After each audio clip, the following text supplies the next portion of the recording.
Here we are with match number 8 on the Kelvin Kattar versus Arnold Allen Fight Night card. It's going to be Joseph Holmes, who's 8-2, the underdog at plus 200, versus Jungyong Park, 14-5 at the minus 240 favorite.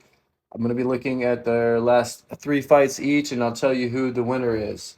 So I am going to be looking at Joseph Holmes first. He seems to be a grappler. He's got 6 submissions, 2 knockouts. So all his wins are by finish, 8-2. Let's take a look at his footage. Joseph Holmes is 1-1.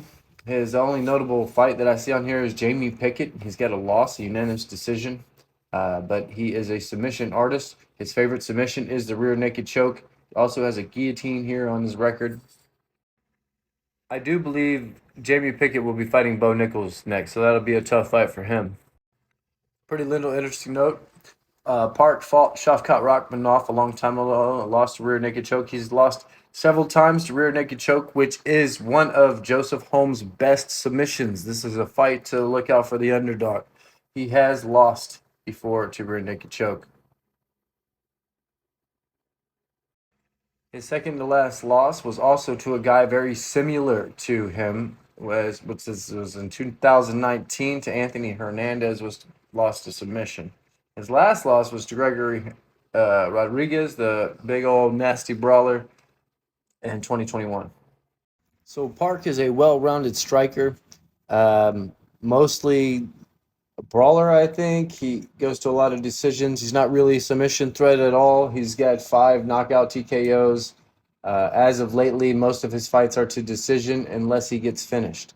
So his last victory by finish was in 2018 in another promotion.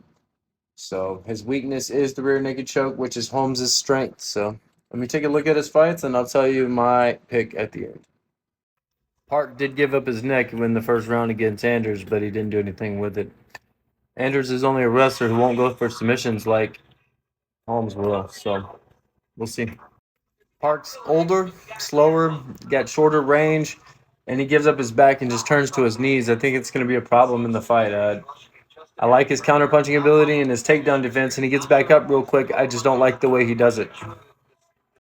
Last win against Eric Anders was really close, and Holmes' last loss was really close against Jamie Pickett. So with the betting lines, Holmes would be good for submission by decision if you want to go with the betting lines, but I'm leaning slightly towards Park, but barely.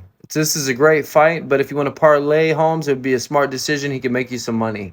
He's not a bad underdog.